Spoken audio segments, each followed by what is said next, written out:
वंगे दादा, भुगे sir, Bangar sir, ते Kashid sir, माझे सर्व सहकारी नवनिर्वाचित नगरसेवक, तसेच समोर बसलेल्या माझ्या विद्यार्थी मित्र मैत्रिणींनो, आज 12 जानेवारी राजमाता जिजाऊंची जयंती. ज्यांनी आपल्या संस्कारातून, विचारातून आणि आपल्या कर्तृत्वातून शिवाजी महाराजांना घडवलं, त्यांनी फक्त आपल्याला एक योद्धा नाही, तर त्यांनी आपल्याला लोकाभिमुख आणि लोककल्याणासाठी काम करणारा राजा दिला. त्यानिमित्त मी त्यांना वंदन करते. त्याचबरोबर अनुभव हा आपला सर्वोत्तम शिक्षक आणि जोपर्यंत जीवन आहे तोपर्यंत शिकत राहावं हा विचार रुजवणारे आपले स्वामी विवेकानंद, त्यांची सुद्धा आज जयंती आहे. त्यांनी आपल्या विचाराने आपले नाव भारतातच नाही तर आंतरराष्ट्रीय स्तरावर आपल्या भारताचं नाव त्यांनी घेऊन गेलेले आहे. त्याबद्दल त्यांना देखील मी मनापासून अभिवादन करते. नुकत्याच झालेल्या निवडणुकीमध्ये आम्हा सगळ्यांना प्रचंड मताधिक्याने विजय मिळाला. हा विजय फक्त आमचा एकट्याचाच नाहीये, तर तुम्हा सर्वांचा आहे. तुम्हा सर्वांनी केलेल्या सहकार्याचा हा विजय आहे.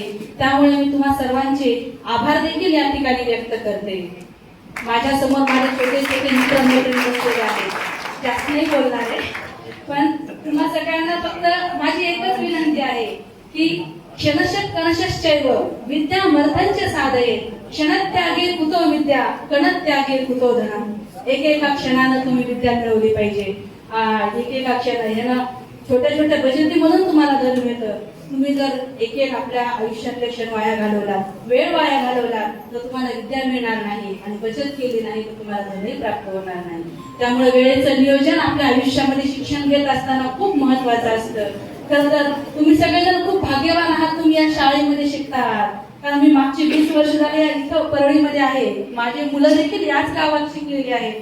मी भुगे सरांची आणि वंगे दादांची शिक्षण क्षेत्रामध्ये असलेली धडपड पहिल्यापासून बघत आलेली आहे आणि ह्या दोघांसारखे मार्गदर्शक तुम्हाला इथं लाभलेले आहेत. त्यामुळे मी वेगळं असं काही सांगायची मला तरी इथं गरज वाटत नाहीये, कारण त्यांनी आतापर्यंत त्यांचं खूप छान उल्लेखनीय काम आपल्या गावामध्ये केलेलं आहे आणि त्यांनी त्यांचं काम आणि त्यांचे आशीर्वाद तुमच्या पाठीशी सदैव ठेवावे ही माझी विनंती आहे. तसेच मी तुम्हा सर्वांना आपल्या परळीचं शैक्षणिक क्षेत्रामध्ये नाव अधिक उंचावण्यासाठी आपल्या भालचंद्र वाचनालयाचं लोकार्पण आम्ही सगळेजण आता नुकतंच आदरणीय धनंजय मुंडे साहेबांच्या मार्गदर्शनाखाली जानेवारीच्या शेवटच्या आठवड्यामध्ये 56,000 पुस्तकांचं भव्य असं वाचनालयाचं लोकार्पण तिथं होणार आहे आणि त्यामध्ये